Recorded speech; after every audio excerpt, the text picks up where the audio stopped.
before I get this review going, I have to mark my respects and prayers to Anthoine Hubert, who tragically lost his life following a shocking Formula 2 crash during the feature race on Saturday evening. The crash sent the whole of the Belgian Grand Prix weekend into a sombre tone as we lost another potential superstar for the future. Hubert claimed 2 victories in F2 in his rookie season in the sprint race in Monaco and obviously in the sprint race at his home event in France. And whilst watching the race live, I was absolutely taken away of how much emotion was taken into this accident and the fact that drivers can die. These are our heroes, whether they're F2, F1, Formula 3000 drivers. They are risking their lives driving at 200 miles per hour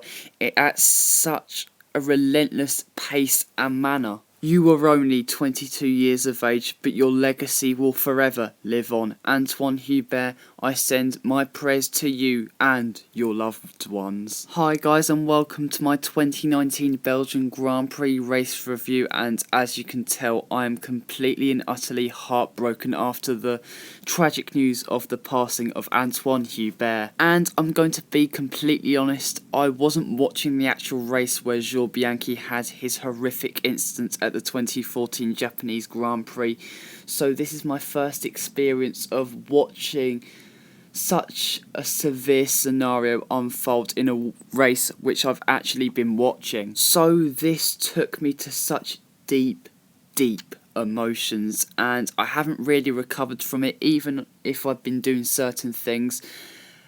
The impact and the tone of death just goes unparalleled with anything else. But Formula 1 delivered an emphatic race, a brilliant race in remembrance of Anthoine Hubert, with a fitting winner. Charles Leclerc finally secured his maiden Formula 1 win, just fending off Lewis Hamilton, who was on a charge at the rear end of the race. Valtteri Bottas came home in 3rd place to complete the podium, with Sebastian Vettel in 4th. Alex Albon made a brilliant recovery to P5, with Sergio Perez best of the rest in P6, with Daniil Kvyat P7, Nico Hülkenberg P8, Pierre Gasly in his first race back at Toro Rosso P9, and Lance Stroll completed a very solid day for Racing Point in 10th place. And with the different constructors and the different engine manufacturers in the midfield featuring in the top 10, you could really tell that once again the midfield was in such a titanic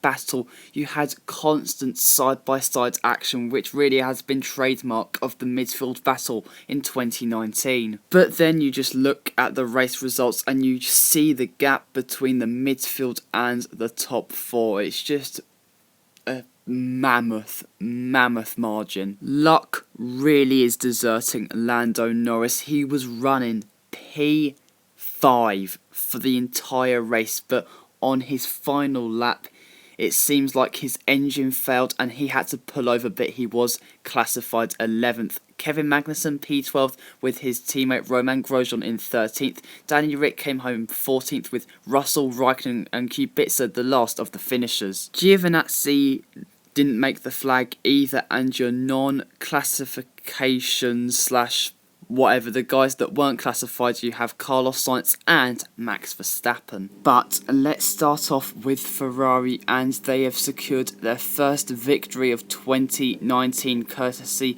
of Charles Leclerc, who drove a brilliant race. From pole he was out front, and with the benefit of Sebastian Vettel holding up Lewis Hamilton in a quicker Mercedes just for that extra bit longer, Leclerc could open up that gap which Hamilton could not close down enough to mount a serious challenge. And it was a very mature drive by Leclerc, especially under the immense pressure that was transpiring. He kept a cool head, and on the saddest of weekends he delivered that win for Anthoine Hubert. And with Vettel, he struggles early on, and when he had the chance he did his bit for the team. He probably deserved a podium, but it's just been a messy weekend in general for the German. Mercedes had a decent day. We can't call it that great because at the end of the day they did not win the Grand Prix.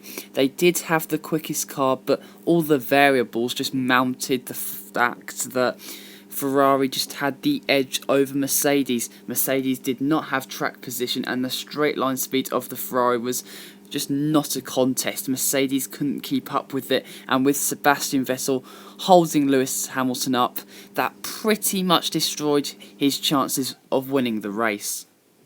Bottas drove a decent race. I don't think the 12-second margin between the two Mercs was justified, as Bottas did turn down his engine at the end of the race. He was no match for Hamilton, but he wasn't completely and utterly destroyed by him. But still some decent points for the Silver Arrows. Red Bull had a mixed day. Firstly, home favourite Max Verstappen crashed out on lap 1 after sustaining, let's say, suspension damage after colliding with Kimi Räikkönen at the source. In my opinion, as much as Verstappen is more at fault, it is a racing incident at the end of the day. It's a typical La Source collision or just first lap collision, but Max does have to take the blame for it. He says Raikkonen turned into him, but he wasn't in Raikkonen's range of view from the mirrors, and he just went for a gap which was way too ambitious. And these are mistakes that are still going to arise in Max Verstappen's relatively tender age as an F1 driver, because he's not fully developed just yet, and he still does have that mistake in him, and today was a typical example of that. He was way too aggressive. People will say Kimi should have given him more space, but as you go into La Source, Kimi's actually still ahead, and he didn't see Max Verstappen. Verstappen really did not. Well, he just wasn't calculated in that situation. The Dutchman's car ended up in the barriers at Rouge. Meanwhile, Alex Albon from 17th on the grid came home P5 with a really respectable drive. Despite his pace at times not being blistering, his racecraft was right on point, especially after a hairy moment with Sergio Perez on the final lap. The stewards did investigate the issue, but for me, Perez was aggressive, but it was just on the edge. Talking about Perez, he came home P6, and that really strong pace on Friday from Racing Point translated into a solid points haul for the team on Sunday. Perez just quietly went about his business and collected some valuable points for the team. Lance Stroll came home 10th. He did benefit with some carnage ensuing on the final lap, but he was in it to get the points, so fair play to the Canadian. Toro Rosso's car was really competitive on race day.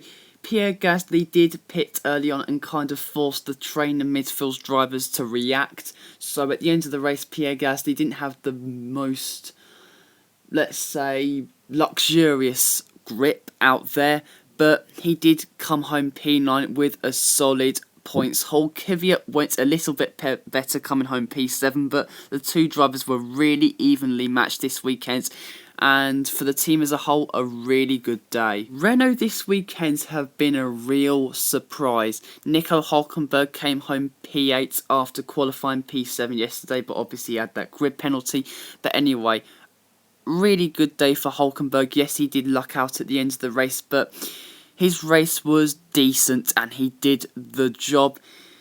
For Daniel Ricciardo, he had a really unlucky day. Firstly, he sustained massive damage on lap 1 after being taken out by, I don't know who it was, I'm assuming Lance Stroll, but honestly, assumptions are not the greatest thing in the world.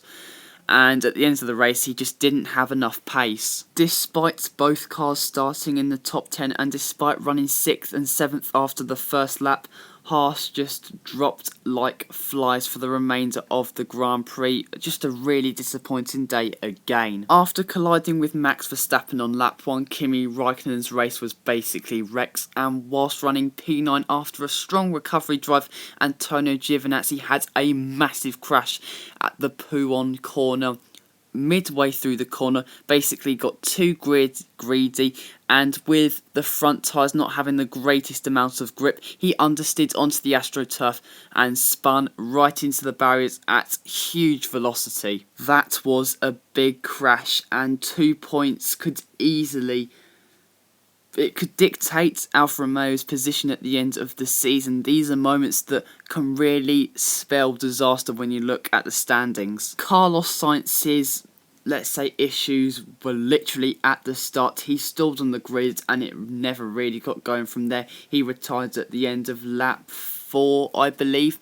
And Lando Norris, whilst running P5 for the whole entire race, his car suffered an engine failure and he was absolutely distraught, and you can understand that he was going to drive to the best results of his career only to be taken away from him. The guy has minimal luck in my opinion this season. He's been so quick, but reliability has just plagued him of at least 15 points. As in during the 2019 season, and Williams, well, dire again. Now, it was between 3 drivers for my driver of the day. It was Lando Norris, who just drove a dominant race in the best of the rest victory, Charles Leclerc, who kept his nerve, and Alex Albon, and I'm going for the latter. There was a lot of pressure on Alex Albon going into this race, how he would adapt to the Red Bull car and around the fearsome Spa-Francorchamps circuit. Although his pace wasn't blistering throughout, he did everything right. The overtakes at times were stunning. He had Ricciardo in his pocket. He was very brave against Perez, and on his debut for Red Bull, I think he delivered a fine performance. Let's have a look at the drivers' standings, and Lewis Hamilton has extended his championship lead to 65 points, a whopping margin, and it really does look in the bag for him, doesn't it? Valtteri Bottas seems more ascendant in second place after Max Verstappen's DNF. The Dutchman is still third, but Vettel is closing on him. Same with Charles Leclerc, who is closing on his teammate Sebastian Vettel. Third and fourth is separated by 12 points, and fourth and fifth is separated by 12 points. It can easily change before the end of this season. Gasly remains P6, Sainz remains P7, Kvyat jumps up into P8, Raikkonen is down to 9th after, let's say, an underwhelming race for the Finnish driver, and Alex Albon jumps up into the top 10. It has been one-way traffic for Mercedes in the constructors' standings this season, and they're just not going to be caught. Despite Ferrari's first win of the season, they are just miles off Mercedes. Red Bull look isolated in third, same with McLaren in fourth. Toro Rosso extends their gap a bit in fifth. It's been a great season for the team. Renault are in P6 with Racing Points, Alfa Romeo, Haas and Williams rounding out the constructors' standings. But on top of all that happened during the Grand Prix, one thing matters most, and that is that we remember Anthoine Hubert, who really was a talent for the future. I was genuinely going to do a video over the summer break regarding the F2 drivers who look like the most promising stars, and Anthoine Hubert would have definitely been in that list, and it's such a shame, such a tragic shame that he's been taken away way too early. And let us remember that anyone that says motorsport drivers just drive around in circles, just use this as an example, they risk their lives. That is an unparalleled task to any sport on the planet, like football, rugby and tennis. The list could go on. But guys, that is it for today's video. Please like this video, comment down below what you thought of the Grand Prix, and if you want to, pay your respects to Anthoine Hubert, and please subscribe to the F1 Tube YouTube channel. But until next time guys, see you later.